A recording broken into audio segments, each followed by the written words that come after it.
अस्सलाम वालेकुम, मैं हूँ रिदा सैफी। नाजरीन, इस वक्त सेनेट का इलेक्शन एक मुतनाज़ बन चुका है और अपोजिशन और हुकूमत के दरमियान जो तुंद तेज़ बयानबाजी और मुकालमे का जो सिलसिला जारी है जी, वो हम सबके सामने है। सेनेट इलेक्शन फरवरी में हो जाएगा या फिर मार्च में ही होगा, ये एक बहुत बड़ा सवाल है। ऑपोजिशन इस बात पे दस्तूर है कि जी आइन में तरमीम किए बगैर इस तरह का कोई भी फैसला एग्जीक्यूटिव ऑर्डर के तहत नहीं हो सकता जिसके ऊपर हुकूमत बज़िद है। तो दूसरी जानिब हुकूमत ये चाहती है कि कोई ना कोई एग्जीक्यूटिव ऑर्डर लाया जाए और उसके तहत कबल वक्त ही सेनेट के इलेक्शन करा लिए जाएँ, यानी कि फरवरी के अंदर। जहां एक तरफ ये बात का चर्चा है, वहीं दूसरी तरफ हम ये देख रहे हैं कि शो ऑफ हैंड के ज़रिए हुकूमत चाह रही है कि इस बार इलेक्शन कराया जाए सेनेट का। लेकिन सवाल ये होता है कि सेनेट इंतखाबात जल्द कराने का क्या फ़ायदा होगा या कोई नुकसान होगा। और अगर शो ऑफ हैंड की जहां बात हो रही है, अगर इस सूरत हाल में इस तरह इलेक्शन होता है तो उसका फ़ायदा किसको होगा। आज हम ये देख रहे थे कि जी मरियम साहिबा भी इसके ऊपर बात कर रही थी कि इस तरह से शो ऑफ हैंड के ज़रिए हुकूमत बौखलाई हुई है, इस तरह से चाह रही है कि जी सारी चीज़ें कराई जाएं। लेकिन क्या वाकई ऐसा है? सवाल ये है। दूसरी तरफ हम ये भी देखते हैं कि जी शेख रशीद साहब कह रहे थे कि सेनेट इलेक्शन में सुप्रीम कोर्ट ने शो ऑफ हैंड का फैसला दिया तो तारीखी होगा। अब अगैन जी कोर्ट्स की तरफ मामला जा रहे हैं, लेकिन मुझे फिर जहाँ पे कोर्ट की हम देखते हैं कि तरफ मामला चले जाते हैं हमेशा, वहाँ वो बात याद आ जाती है अपने इस वक्त के जो हमारे प्राइम मिनिस्टर हैं और माजी के अपोजिशन के सरबराह के तौर पर सामने आने की कोशिश जो होती थी इमरान खान साहब की, उसकी मैं बात करूं कि वो बार बार ये कहते थे कि अगर गुड गवर्नेंस हो, अगर हुकूमत को तरीके से चलाना आता हो, मामलात को और निभाना आता हो, तो फिर कोर्ट्स में जाने की ज़रूरत नहीं पेश आनी चाहिए। कोर्ट्स में हर मामला क्यों चलाया जाए, क्यों इंटरवीन किया जाए कोर्ट्स को। और अब हम ये देख रहे हैं कि हर मामला या तो ऑर्डिनेंस के जरिए हल कराने की बात होती है या फिर कोर्ट में जाने की बात होती है। तो फिर मुझे वो माजी के पन्नों में से जो स्टेटमेंट्स हैं वो हमें नज़र आने लग जाते हैं एक मरतबा फिर। दूसरी तरफ हम ये देख रहे हैं कि जी सारे MP MNAs ने जो है मरियम नवाज साहिबा ये कहती हैं कि जी उनको इस्तीफ़े जमा करा दी हैं, तो आगे का लाएअमल क्या होगा। ये भी सवाल है कि क्या PDM इस्तीफ़े जमा कराने और जमा करने के बाद भी आगे कुछ करेगी, या फिर हुकूमत ये कह रही है कि जो ढगोसलेबाजी है या ये जो एक तरीके की सिर्फ ये चालबाजी कर रहे हैं या छल कर रहे हैं लोगों को गुमराह करने के लिए, आवाम को गुमराह करने के लिए, क्या असल यही बात है। और साथ ही साथ आज की एक बड़ी डेवलपमेंट जो हमें सामने नज़र आ रही थी कि वज़ीर-ए-आज़म इमरान खान ने गिलगित बल्तिस्तान हुकूमत में MKM का एक मुशीर शामिल करने की यकीन दहानी कराई है और सेनेट इंतखाबात में मुत्तहदा कौमी मूवमेंट के अरकान की तरफ से सेनेट इंतखाबात में वज़ीर-ए-आज़म को मुकम्मल हिमायत का यकीन भी दिलाया गया है। There are the two things now. अब ये बहुत इंपॉर्टेंट चीज़ है कि यहाँ पर जिस तरफ हम देख रहे हैं कि एक तरफ ऑपोजिशन है तो दूसरी तरफ इत्तेहादी भी हैं जो कि साथ देने की बात कर रहे हैं। साथ ही साथ जी तमाम विकेट के दोनों जानिब खेलने के बयान की भी सामने बात आई है नून लीग की। और ये जी एक तो शेख रुहेल असगर कर रहे हैं और दूसरा जी हम ये इस हवाले से भी बात करेंगे, जावेद लतीफ़ भी इसमें कूदे हुए हैं, इस पर भी मैं आज बात करूँगी। So these are the things which we discuss today and before going further मैं अपने गेस्ट की तरफ जाती हूँ जी। सबसे पहले मुझे ज्वाइन कर रहे हैं स्टूडियो में सेनेटर राजेश धामरा साहब हैं, पाकिस्तान पीपल्स पार्टी से। आपको खुशामदीद कहती हूँ। बहुत शुक्रिया सेनेटर राजेश धामरा साहब फॉर ज्वाइनिंग अस। और साथ ही हमें ज्वाइन कर रहे हैं MNA तहरीक इंसाफ से जी आफ्ताब जहांगीर साहब हैं, उनको भी खुशामदीद कहती हूँ। बहुत शुक्रिया आफ्ताब जहांगीर साहब फॉर ज्वाइनिंग अस। जी बहुत शुक्रिया। सबसे पहले मैं आजिज़ धामरा साहब आपकी तरफ आऊँगी। आजिज़ धामरा साहब ये बताइए, ऑपोजिशन सेनेट इलेक्शन ऐलानिए के बाद से क्यों इस तरह की बात कर रही है कि जी शो ऑफ हैंड के बारे में और सारी चीज़ों पे जो तनकीद एक सामने आ रही है, क्या आप नहीं समझते सेनेट इलेक्शन जो है वो साफ़ और शफाफ होने चाहिए? बिस्मिल्लाहिर्रहमानिर्रहीम। ये गवर्नमेंट साइड से ये बात सामने आई है कि वो इस तरह की डेवलपमेंट करना चाह रहे हैं और ख़ास तौर पर जो 73 के कॉन्स्टिट्यूशन में है सेनेट इलेक्शन का कि हर 3 साल के बाद उनकी इलेक्शन होती है और 2 मार्च को अमूमन तमाम सूबाई असम्बलीज में इसकी इलेक्शन होती है और 12 को वो ओथ लेते हैं और जो रिटायर्ड होने वाले सेनेटर्स होते हैं उनको मार्च 11 जो है डेट्स 12 बजे तक वो सेनेट की ऑफिशियल पोजीशन पे रहते हैं। अब एक महीना या एक हफ्ता या एक दिन पहले जो हुकूमत का एक थ्योरी है जो भी मार्केट में है, तो उसकी जस्टिफिकेशन हुकूमत को देनी चाहिए कि एक महीना पहले या तो आप कानून साजी करें और अमेंडमेंट जो है वो कॉन्स्टिट्यूशनल, उसको आपको चाहिए 2/3 मेजॉरिटी। अगर आपके पास है तो बेशक आप कानून साजी कर सकते हैं, आप कर लें। मगर ये सारी चीजें इन्होंने मीडिया में कही हैं और अपोजिशन को तनकीद का निशाना बनाते हुए कही हैं। इट मीन्स कि इनका कोई इरादा नहीं कि अपोजिशन से बात करके ये जो कॉन्स्टिट्यूशनल अमेंडमेंट है, जो रिक्वायर्ड आपको एक स्ट्रेंथ चाहिए, उसकी कोई नीयत नजर नहीं आती। दूसरा ऑप्शन आपका रहता है कोर्ट का, आपने कह दिया कि हम रेफरेंस दायर करेंगे, अटॉर्नी जनरल ने ये भी कह दिया है, वो भी कह दिया है, आप बेशक चले जाएं। अगर आप एक तरफ आप कहते हैं कि नेशनल डायलॉग जो है वो पार्लियामेंट के अंदर होना चाहिए, एक तो आप पहले तो मैं शुक्र अदा करता हूं अल्लाह का कि उन्होंने पीटीआई को पार्लियामेंट की अफादियत याद दिला दी है और उन्हें ये पता चला कि जी नेशनल डायलॉग जो है वो पार्लियामेंट में होना चाहिए। और प्राइम मिनिस्टर साहब जो है वो इमरान अहमद नियाज़ी साहब वो कह रहे हैं कि पार्लियामेंट के अंदर नेशनल डायलॉग हो। तो एक तरफ आप दावत देते हैं अपोजिशन को कि आप पार्लियामेंट के अंदर आएं और वहां पे गुफ्तगू चले, और जो कंसर्न कमेटी होती है, जो असल पार्लियामेंट की रूह है वो है स्टैंडिंग कमेटी, वो बिल्कुल आप नहीं कर रहे हैं। तो मतलब आप क्या कहना चाहते हैं, खुद पता है आपको कि आप करना क्या चाहते हैं और कह क्या रहे हैं। इसलिए पार्लियामेंट की दावत देके तमाम अपोजिशन जमायतों को, और वहां से आप कह रहे हैं कि जी हम तो अदालत में जाएंगे और उनसे रुजू करेंगे कि हमें ये कानून साजी करनी चाहिए। तो पहले तो मेरे ख्याल में ये अपना मौकुफ बताएं कि अर्ली इलेक्शन क्यों कराए जा रहे हैं, उसका बेनिफिट क्या होगा मुल्क को, क्या उससे महंगाई खत्म हो जाएगी, दवाई सस्ती हो जाएगी, चीनी मजीद सस्ती हो जाएगी, पेट्रोल की कीमत जो बढ़ रही है वो बिल्कुल सही हो जाएगी, इंसानी जिंदगी रिलैक्स हो जाएगी। ये तमाम जो तूफान एक महंगाई का है, ये सारा अगर कंट्रोल हो जाएगा फिर तो मैं भी अपनी क़यादत को कहूंगा कि काइंडली एक महीना पहले अर्ली इलेक्शन कर लेते हैं। मगर वो पार्लियामेंट के बजाय वो कोर्ट की बात करते हैं और दूसरी तरफ अपोजिशन को कहते हैं कि नेशनल डायलॉग जो है वो पार्लियामेंट के अंदर हो जाए। तो ये टू फेस पॉलिसी जो है हुकूमत की, ये खुद जरा बता दें कौम को कि इससे फायदा क्या होगा। और ये जो ड्यूल आपकी एक पॉलिसी है, स्टेटमेंट है प्राइम मिनिस्टर की, एक तरफ नेशनल डायलॉग इन पार्लियामेंट और दूसरी तरफ आप कोर्ट में जा रहे हैं। ठीक है, ठीक है, वैलिड पॉइंट। आफ्ताब जहांगीर साहब आपकी तरफ आऊँगी। जैसे था आप मेंबर कौमी असेंबली, आप बेहतर तरीके से खुद भी जानते हैं कि चीज़ें किस तरह से मैनेज की जाती हैं। आप लोग बज़िद थे इस बात पे जब ऑपोजिशन में थे कि सारे मामलात गुड गवर्नेंस के और मुल्क को चलाने के जो उमूमी तौर पर जो इंतज़ामात होते हैं उनको हुकूमत की जिम्मेदारी होती है करना, कोर्ट्स में नहीं होने चाहिए वो डिस्कस, या उसके लिए जो है वो ऑर्डिनेंस नहीं लाने चाहिए। तो अब ये जो हम सारा मामला देख रहे हैं आज खास तौर पे कि ये सेनेट के लिए भी कोर्ट से रुजू किया जा रहा है, व्हाई इज़ दिस सो? कोई इसका एजेंडा है, कोई इसके हवाले से कोई इसकी ब्रीफिंग है जो कि आप लोग समझते हैं कि जिसकी वजह से आप लोग ये अर्ली इलेक्शन की तरफ जा रहे हैं? तो देखिए ये अर्ली इलेक्शन नहीं है, मतलब ये वो तो अपना टाइम लिमिट पूरी करेगी सेनेट। अच्छा, माजरत के साथ कि पहले आपको और डबरा साहब को सलाम। जी वालेकुम अस्सलाम। तो लेकिन ये कि ये एक प्रोसीजर है जिसको अडॉप्ट करने की कोशिश की जा रही है और कोर्ट से इसकी राय ली जा रही है कि हमें इसकी इजाज़त है और किस तक, क्योंकि जो बाद में कोर्ट को जो इसको इन्वॉल्व करना है उससे पहले उनसे पूछ लेते हैं। अगर वो कहेंगे कि जी ठीक है आइन आपको इजाज़त देता है तो वेल एंड गुड, और अगर वो कहते हैं कि नहीं जी आइन आपको इजाज़त नहीं देता है तो नहीं होगा। और दूसरा ये कि ये वो इलेक्शन होंगे और उसके बाद वो टाइम जब आएगा तो उसी वक्त अगर फॉर्म किया जाएगा। लेकिन अगर कोई ऐसा इरादा है, हो सकता है अभी कोई ऐसा इरादा भी ना हो हुकूमत का, तो लेकिन ये कि ये जाहिर बात है ये एक बहस चली है तो इसमें से कुछ ना कुछ फ्रूटफुल चीज़ें निकलेंगी।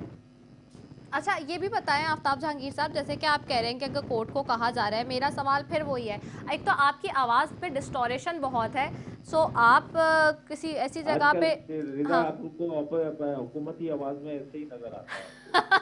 अच्छा चले, नहीं लेकिन आपकी आवाज़ में डिस्टोरेशन बहुत ज़्यादा है। हवा में उड़ रही है इसलिए आफ्ताब भाई ये शायद ये एसी की वो आ रही है, हवा आ रही है। हाँ। वादा है कि कराची में आप मुझे दावत खिलाएंगे, बहुत अच्छी थी। नहीं चले, ये आप लोग अपनी दावतें मेरे प्रोग्राम के बाद डिसाइड कर लीजिएगा। बिल्कुल बिल्कुल मैं कराची हूँ। लेकिन ये कि आफ्ताब जहांगीर साहब हम जब ऑपोजिशन और हुकूमत अच्छे मूड में होती है उसमें नहीं नहीं, मैं तो कह रही हूँ कि प्रोग्राम के बाद जरूर मैं इनसे आपका राब्ता करा के सारी दावतें करवाती हूँ, लेकिन आपको दोबारा कॉल करिए मेरी टीम, क्योंकि आपकी आवाज़ क्लियर नहीं आ रही, ताकि बेहतर आवाज़ आ सके। तो जो इन्होंने बात कही आजिज़ धामरा साहब, आप उस पर क्या रिस्पॉन्ड करेंगे जी? मेरे ख्याल में आज आफ्ताब भाई बड़े एक संजीदा और सीनियर इनके रुकन है, मगर इन्होंने एक ऐसी बात कह दी है अभी कि हुकूमत जाएगी कोर्ट के पास और उससे ये पूछेगी कि आइन में ये इजाजत है या नहीं अर्ली इलेक्शन की। मतलब हुकूमत को ये पता ही नहीं है, हुकूमत की कानूनी, वैसे इनकी कानूनी टीम तो बिल्कुल एवं ही है, क्योंकि आपको पता था जब चीफ ऑफ आर्मी स्टाफ जो ये पर्टिकुलर मामला देख रहे हैं वो आप ही के ही मेंबर थे पहले माजी में, बाबर रहमान साहब, जिनकी ड्यूटी लगाई है आज से। नहीं, हमने तो बहुत सारे हायर किए हुए हैं हमारे लोग इन्होंने। अगर वो नहीं जाते तो मेरे ख्याल में हुकूमत चलाने के काबिल ही नहीं है। जो पीटीआई के असल जो इमरान खान साहब की टीम है, उन्होंने कहा था कि 2013 में अच्छा हुआ कि मुझे हुकूमत नहीं मिली क्योंकि मेरे पास टीम नहीं थी, और आज अगर उसके पास टीम है तो वो भी यहाँ से मांगे तांगे के सारे लोग हैं। और दूसरी बात ये मेरे ख्याल में हुकूमत की कंफ्यूजिंग को अक्कासी है, ये अया करती है उसको कि उनकी कानूनी जो अटॉर्नी जनरल है हुकूमत के पास, उनके नीचे तमाम इदारे हैं, लॉ डिपार्टमेंट है आपकी, कानून की वजारत है मुकम्मल तौर पे। आपको ये मालूम नहीं है, ये भी सुप्रीम कोर्ट में जाएंगे और उनसे पूछेंगे कि आईनी इजाजत देते हैं या नहीं देते हैं। मतलब फिर इनफ इज इनफ, आप क्या कर रहे हैं?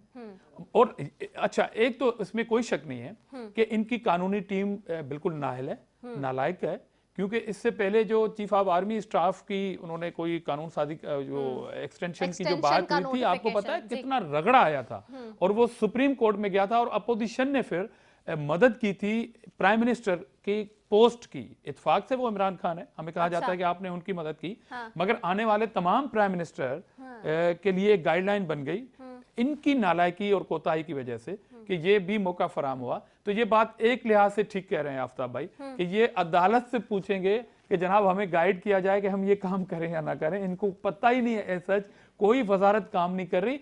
सारी वजारतें जो है वो पीडीएम के जलसों को मॉनिटरिंग कर रही हैं।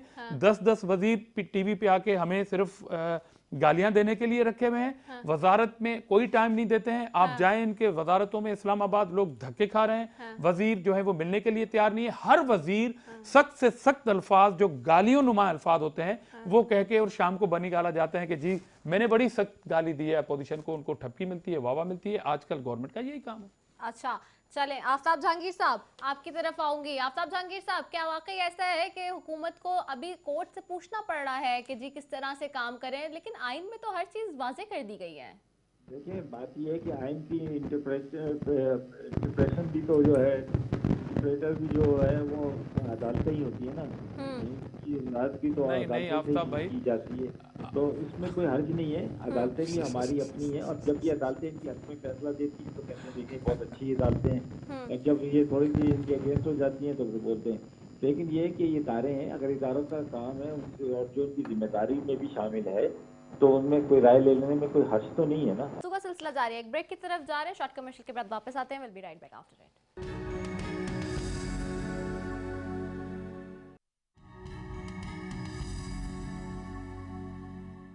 वेलकम बैक नाजरीन। और क्या हुकूमत की जो हिकमत अमली है उससे ऑपोजिशन मुतमईन है? नई सेनेट के हवाले से ये बात, इस पर हम बात कर रहे हैं। और साथ ही साथ अगर सेनेट में इंतखाबात शो ऑफ हैंड के जरिए कराए जाते हैं तो उसमें क्या वाकई कोई फ़ायदा होगा?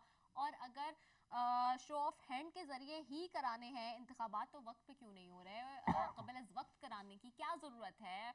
और चूँकि जैसे कि अभी आजिज़ धामरा साहब भी कह रहे थे कि जी जब तक मुद्दत पूरी नहीं होती नहीं हो सकते अर्ली इलेक्शंस, तो ये सारी चीज़ों के ऊपर मैं बात करूँगी। Well, going towards Aftab Jahangir साहब भी, मैंने आजिज़ धामरा साहब का तो मौक़िफ़ ले लिया था। आफ्ताब जहांगीर साहब, जिस तरह से हम देख रहे थे कि आजिज़ धामरा साहब ने अभी जिस तरह की बात की कि क्या इंतखाबात में शो ऑफ हैंड के जरिए कराने में आप समझते हैं कि कोई कामयाबी होगी हुकूमत की? आफ्ताब जहांगीर साहब, आपको आवाज़ आ रही है मेरी?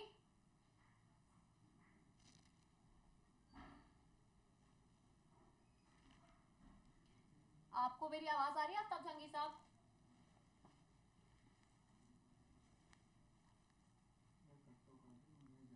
अच्छा, मैं इन मीनवाइल आजिज़ साहब आपकी तरफ ही आती हूँ। मुझे बताएं, एक तरफ तो हम ये भी देख रहे हैं कि हुकूमत इसके ऊपर बात कर रही है कि जिस तरह से शो ऑफ हैंड कराने की, दूसरी तरफ सेनेट इंतखाबात में जो इत्तेहादी हैं इस वक्त हुकूमत के, हम देख रहे हैं कि वो भी मुकम्मल हिमायत का यकीन दिला रहे हैं। सो आपको लगता है कि अगर हुकूमत तो चले नहीं उसको समझ में आ रही, अकल नहीं है, तो इत्तेहादी समझ लें, वो भी नहीं समझ पा रहे हैं, वो भी उनको उसमें फेवर कर रहे हैं, उनके हक में जा रहे हैं? देखें, इत्तेहादियों को तो शुक्रगुजार रहना चाहिए कि जब भी प्रेशर बढ़ता है हुकूमत के ऊपर और पीडीएम एक्टिव होती है या अपोजिशन एक्टिव होती है, तो इत्तेहादियों की लॉटरी निकल आती है, उनसे फिर मुलाकातें भी हो जाती हैं। वैसे तो वो बेचारे मुलाकात के लिए तरसते रहते हैं ना, खुद उनके जो वज़रा हैं काबीना के अंदर वो भी शिकवा करते हैं कि हमसे मुलाकात जो है वो नहीं होती। अब देखिए, नेशनल असम्बली में हुकूमत के ऊपर अदम एतमाद ज़्यादा है, जो जितने भी फोर्सेस पार्लियामेंट में बैठे हैं। अब हुकूमत के साथ दो इत्तेहादी हैं, एक तो क्यू लीग है और मुत्तहदा कौमी मूवमेंट, जबकि अपोजिशन जो है वो पीपल्स पार्टी ऐवान में मौजूद है, अपोजिशन में है, PMLN अपोजिशन में है, JUIF अपोजिशन में है, ANP अपोजिशन में है, और जो हुकूमत की साबिक इत्तेहादी थी मेघल साहब, वो भी हुकूमत को छोड़ के अपोजिशन के साथ खड़े हैं और उनके अराकीन ने भी इस्तीफा दे दिया है। तो अदम एतमाद तो बड़ा है, इन पार्लियामेंट भी बड़ा है इस हुकूमत के ऊपर।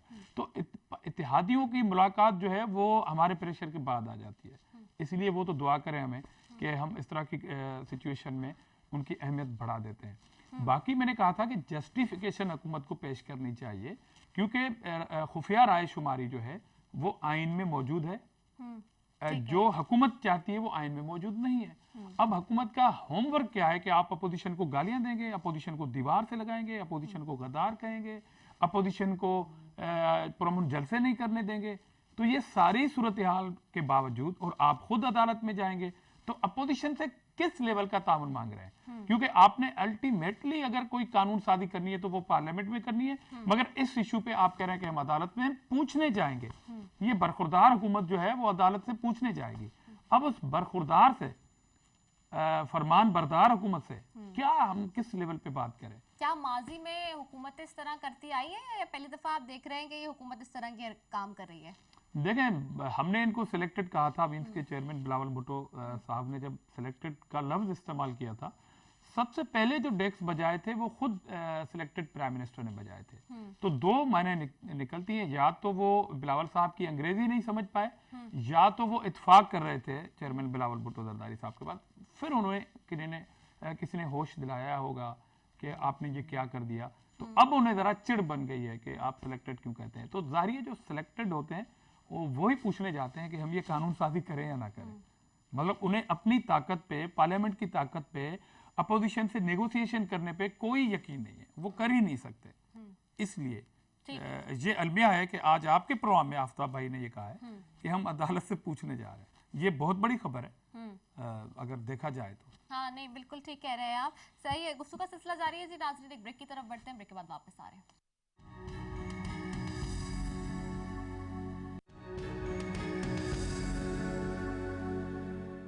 वेलकम बैक नाजरीन, और बात हो रही थी जी सेनेट के हवाले से। सेनेट इंतखाबात में जो है ऑफ हैंड के ज़रिए हुकूमत चाह रही है और अर्ली इलेक्शंस की जो बात कर रही है। फिर मैं दोबारा से ये बात कहूँ कि मुझे पहले भी याद रहता है और अभी भी हमारे जहन में यही वाली बात आती है। खैर, बहरहाल मैं इस पर तो बात करूँगी, लेकिन इसके अलावा जो दूसरी चीज़ें हम देख रहे हैं, ख़ास तौर पर इस वक्त जो पीडीएम की क़यादत जिस तरह से आगे लेके चीज़ों को चल रही है, और हुकूमत उस हवाले से बहुत ही ज़्यादा अपना जैसे कि अपोजिशन कहती है कि जी बौखलाहट में है, और उसके हवाले से यही सेनेट के हवाले से भी बात हो रही है। इसमें मैं थोड़ी सी बात करती हूँ। अभी इस वक्त मुझे ज्वाइन कर रहे हैं जी साबिक गवर्नर सिंध हैं, मुस्लिम लीग नून के तर्जुमान भी हैं जी, मोहम्मद ज़ुबैर साहब। उनको खुशामदीद कहती हूँ। Thank you so very much Mohammad Zubair साहब for joining us. Mohammad Zubair साहब, आपको मेरी आवाज़ आ रही है?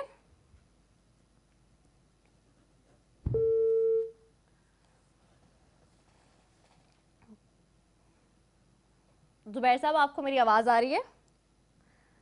अच्छा जी, दोबारा से हम कोशिश कर रहे हैं कि उनसे बात करें। लाइव प्रोग्राम में टेक्निकल ग्लिचेस आते हैं जी, लाइव में एट टाइम्स इस तरह की चीज़ें हो जाती हैं, बट हम उनसे दोबारा बात करते हैं और मैं थोड़ी सी इसी हवाले से उनसे बात करूंगी, क्योंकि हम देख रहे हैं कि जो इस्तीफ़ों की बात हो रही है इस वक्त, और आज भी जिस तरह से सारे इस्तीफ़े दे दिए गए हैं, सो क्या इसके ऊपर जो है वो नून लीग का भी स्टांस है, क्योंकि वो भी लेना बहुत ज़रूरी है आज। और साथ जिस तरह से मरीम नवाज साहिबा ने आज बात की है, वह दोबारा उन्होंने हमें ज्वाइन किया, मैं उनकी तरफ बढ़ती हूँ। मोहम्मद ज़ुबैर साहब, बहुत शुक्रिया कि आपने हमें ज्वाइन किया। मोहम्मद भाई साहब, सबसे पहले तो ये बताइएगा कि इस वक्त जिस तरह से पीडीएम की क़यादत ने जो डिसाइड किया इस्तीफ़ों का मामला ख़ास तौर पर, उसके ऊपर अभी तक सारे इस्तीफ़े जमा होके मरीम नवाज़ साहिबा को पहुंच गए नून लीग में, हम जहां तक हमारे ज़राए बता रहे हैं। अब आगे का क्या लाएअमल है, किस तरह से आप लोग चीज़ों को देखेंगे, और जो हुकूमत अब सेनेट के इलेक्शन, अर्ली इलेक्शन की तरफ जाने की बात कर रही है, उस पर आपका क्या स्टांस है? देखिए, पहली बात तो ये है कि इसे जो है वो हमने कहा है कि पार्टी क़यादत के पास आ जाएंगे तो उसके बाद जो हमारा आखिरी फेज होगा वो होगा लॉन्ग मार्च, और लॉन्ग मार्च के इख्तिताम पर जब हम पहुंचेंगे, अगर उस वक्त तक हुकूमत ना गिरी हो, बल तो इंशाल्लाह ताला उससे पहले गिर जाएगी 31 जनवरी जो हमने डेडलाइन की है, तो लॉन्ग मार्च के बाद अगर हुकूमत नहीं गिरती है, हाँ। तो फिर हम अपने इस्तीफे का ऑप्शन इस्तेमाल करेंगे। हाँ। लेके रखेंगे तमाम पार्टीज की, ये पीडीएम की जितनी भी जमातें हैं, जिनके भी नुमाइंदे हैं किसी भी असेंबली में, तो ये सबका। और सेनेट इलेक्शन पहले कराने का तो बड़ा सिंपल है। देखें, एक तरफ तो वजीर आजम कहते हैं कि जी वो बिल्कुल भी जो खौफजदा नहीं है और इन पर कोई भी असर नहीं हुआ, कमजोर नहीं हुई है। जो पीडीएम ने पिछले 2-3 महीने में जलसे किए हैं और रैलीज निकाली हैं और आइंदा का लाएअमल अनाउंस किया, अगर वो बिल्कुल परेशान नहीं है तो उन्होंने सेनेट का इलेक्शन जल्दी कराने की बात क्यों की है? और तीसरी बात ये है कि सेनेट का लिए इलेक्शन कराना वज़ीर आज़म का काम है ही नहीं, ना ही उनको ऐलान करना चाहिए। ये इलीगल एक्टिविटी है जो वज़ीर आज़म का उस election commission of Pakistan schedule announce करता है। हाँ। इलेक्शन कमीशन ऑफ पाकिस्तान कब और कैसे कानून के तहत इलेक्शन कंडक्ट करना चाहता है, उसके लिए शेड्यूल देते हैं। वज़ीर आज़म को आज तक समझ नहीं आई, ये 2.5 साल हो गए, ना उनको सिलेक्टर्स बताते कि आप किसी अरब मुल्क के बादशाह नहीं हैं कि आपकी मर्जी के मुताबिक हर चीज होगी, चाहे वो इलेक्शन कमीशन हो, चाहे वो नैब हो, चाहे वो कोई और दूसरे इदारे हों। यहाँ वो दावे हैं उनकी एक लिमिटेड जो भी उनके पास इख्तियार। आपको लगता है कि अदारे इख्तियार से बाहर जा रहे हैं वजीर आजम अपने? बिल्कुल, आप खुद बता देना, वज़ीर आज़म कैसे अनाउंस कर सकते हैं कि हम जल्दी कराएंगे? हाँ। आप खुद बता दें कि कौन सा कानून का कौन सा आर्टिकल है जो उसको इख्तियार देता है वज़ीर आज़म को? वज़ीर आज़म का ताल्लुक ही नहीं है, कोई ताल्लुक ही नहीं है, वो एक पॉलिटिकल पार्टी के हेड हैं as far as senate elections are concerned. और वो जब शेड्यूल अनाउंस होगा, जो तरीक़ेकार उसमें बताया जाएगा, जो किस तरह से अप्लाई करना है, क्या करना है, हाँ। तो वो अपनी पार्टी के जो भी समझते हैं जो लोग होंगे जिनको उन्होंने सेनेटर बनवाना है, तो वो उसके हिसाब से वो करेंगे। अच्छा, आपको नहीं लगता कि शो ऑफ हैंड की जो दूसरी तरफ जहां शो ऑफ हैंड की बात की है वज़ीर आज़म इमरान खान साहब ने सेनेट इंतखाबात के अंदर, ये एक अच्छी रीत होगी अगर इस मामले पे मूव ऑन करती है, एक मतलब अपनाती है अपनी हुकूमत? तो देखिए, अगेन शो ऑफ हैंड, वज़ीर आज़म है कौन? वज़ीर आज़म बादशाह नहीं है किसी अरब मुल्क के, हाँ। ना ही किसी मुल्क के मिलिट्री डिक्टेटर हैं। हाँ। वो जाहिर है वो डिक्टेटर से इम्प्रेस तो जरूर हैं, जितने भी पाकिस्तान में डिक्टेटर्स आए हैं, अयूब खान से लेके परवेज मुशर्रफ। बड़ा सिंपल है, अगर आज शो ऑफ हैंड का तरीकाकार नहीं है कानून, एक सीक्रेट बैलेटिंग का तरीकेकार है। अगर आपने कानून चेंज करना है तो आपको कॉन्स्टिट्यूशनल अमेंडमेंट चाहिए, और कॉन्स्टिट्यूशनल अमेंडमेंट करने का तरीका ये है कि जो भी तरीका है मूव करने का कानून में लिखा हुआ है, पार्लियामेंट में, पार्लियामेंट की कमेटी में जाएगा, वो एंडोर्स करेगी, डिबेट होगी उस पर, फिर जाके उसकी लॉजिक दोनों तरफ की होती है, ओपिनियन दोनों तरफ होता है। शो ऑफ हैंड की लॉजिक भी है और शो ऑफ हैंड के अगेंस्ट भी लॉजिक है। कल को ये भी हो सकता है कि वो कहे कि पूरे मुल्क में शो ऑफ हैंड होना चाहिए, सब मैं और आप जो भी वोट डालेंगे वो सबको पता चलना चाहिए किसको वोट डाला गया, ताकि कोई धांधली ना हो सके और कोई पैसे ना खा सके। तो ये दोनों तरफ के मौके पर होते हैं, तो डिबेट हो पार्लियामेंट में, पार्लियामेंट कानून पास करे। सुप्रीम कोर्ट का तो मतलब ये होता है सुप्रीम कोर्ट इंटरप्रेट कर सकती है। अच्छा जुबैर साहब, एक चीज़ और भी बताइएगा, एक चीज़ और भी बताएं, ये जहाँ तक ठीक है, ये तो हमने सेनेट की बात कर ली, दूसरा ये भी बताइएगा कि जिस तरह से हम ये देख रहे हैं इस्तीफ़ों की जो बात आ रही है, और फिर जहाँ ऑपोजिशन बात कर रही है आइन और कानून के ऊपर, वहाँ हुकूमत भी एक पॉइंट ट्रेस कर रही है कि जो आप इस्तीफ़े जमा करा रहे हैं सबके, वो आप लोग स्पीकर्स को क्यों नहीं दे रहे हैं? वो तो स्पीकर का जवाब दे कि जी वो जाके जो है एक्सेप्ट करे नहीं करे, वो कायदीन के पास क्यों जमा हो रहे हैं, लीडरशिप क्यों जमा कर रही है वो?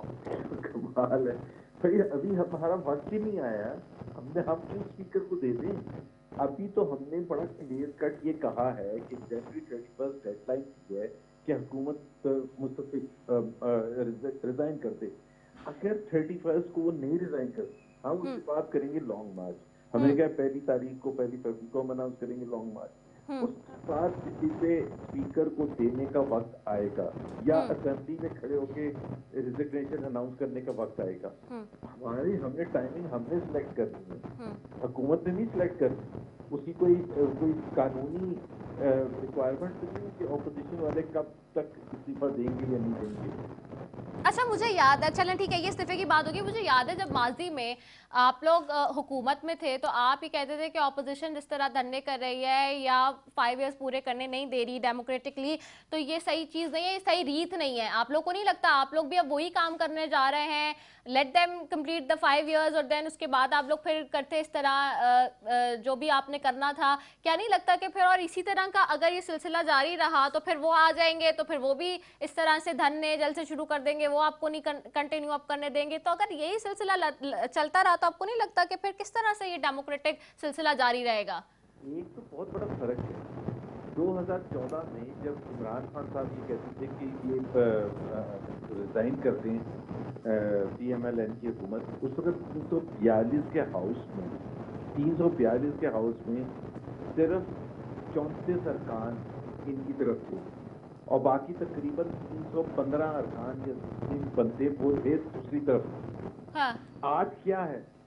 आज तकरीबन आधे लोग हैं, और वो भी जब से पहली दफा वोट ऑफ कॉन्फिडेंस दिया था उसके बाद से 172 शो नहीं कर सके, बजट के वक्त नहीं शो कर सकते। दूसरी बात यह है कि जो 11 PDM की जमातें हैं, उस धांधलीशुदा इलेक्शन में, जो धांधलीशुदा इलेक्शन है 2018, उसमें PDM की 11 जमातों को PTI से ज्यादा वोट मिले थे। तो उनकी कोई हैसियत बनती है डिमांड करने की। 2013 के इलेक्शन में PMLN की सिर्फ 186 सीटें थी, इनकी 34 सीटें थी, मतलब कोई मुकाबला था। मतलब आप डिमांड कर क्या रहे थे? आप कह रहे थे 4 सीटों में धांधली हो गई है। 4 सीटों में धांधली का तरीकेकार क्या था? आप जाते वहाँ इलेक्शन कमीशन और जाके इलेक्शन कमीशन पे रजू करते, और फिर भी उसके बाद सुप्रीम कोर्ट ने भी कह दिया कोई धांधली नहीं होगी। उसको तो कंपैरिजन को बना ही नहीं सकते। और दूसरी बात ये, हमने कोई ऐसी बात नहीं की अभी तक, जितनी भी हमारी तहरीक का हिस्सा है, एक भी कॉन्स्टिट्यूशन की खिलाफ वर्जी नहीं की, एक ओवर स्टेप नहीं लिया। ना ही हमने सिविल नाफरमानी की तहरीक शुरू की है जो PTI ने की थी, जो शेख मुजीबुर रहमान ने 1971 में की थी ना। उसके बाद पाकिस्तान की तारीख में पहली दफा सिविल नाफरमानी के बिल ना पे करें, ड्यूटीज ना दें, टैक्सेस ना दें, IMF को खत लिख दिया, सब चीज़ों के लिए स्टे ले लिया, PTP पर हमले कर दिए, पुलिस के सीनियर ऑफिसर्स को मारना शुरू कर दिया। हमने क्या किया? एक चीज़ बता दें। ठीक है, बहुत शुक्रिया ज़ुबैर साहब आपका। मैं आजिज़ साहब से भी यही सवाल करूंगी कि अगर इसी तरह से, कि चूँकि जो मेरा उनसे भी सवाल है वो खैर दूसरी तरफ निकल गए बहुत लंबी बात पे, कि अगर यही चीज़ 5 इयर्स वाली, चूँकि जरदारी साहब के कहते थे और बिलावल साहब भी कहते थे कि हम इनको मुकम्मल करने देंगे 5 साल, ये खुद गिरेंगे। सो वो जो बात थी, why is faded up now, और क्यों आप लोग इस तरह से अब कर रहे हैं? 5 साल क्यों नहीं चलने दे रहे? देखिए, सूरत हाल ये है कि कौम जिस तरीके से, ये एक ऑप्शन है आपके पास कि 5 साल बिल्कुल पूरे किए जा सकते हैं, मगर वो हुकूमत की अहलियत पे डिपेंड करता है कि हुकूमत की अहलियत अगर वो उस तरह की नहीं बन रही है और पूरी कौम की चीखो पुकार है, तो डेफिनेटली जब हुक्मरान कौम के एतमाद पे पूरे ना उतरते हैं, और आज भी अगर उनके जो प्राइमरी स्टेज से बिगनिंग डेज में जो इत्तेहादी थे, वो जमात हमसे मिली हुई है, मेगल साहब की मैं बात कर रहा हूँ, बाकी जमातों को ये मिन्नत समाजत करके जो है वो साथ ले रहे हैं। इनके अपने अराकीन जो हैं, इनकी महंगाई पे के तूफान पे floor of the house speeches कर रहे हैं। तो सूरत हाल वो और इसमें काबीना में भी सवाल उठा रहे हैं। काबीना के अंदर ये सिचुएशन है, तो बहुत बड़ा फर्क है। अच्छा ठीक है, बहुत शुक्रिया आजिज़ दामना साहब आपका भी, ज़ुबैर साहब आपका भी बहुत शुक्रिया जी। इसी के साथ नाजरीन, अपनी मेज़बान रिदा सैफी को दीजिए इजाज़त। पाकिस्तान जिंदाबाद।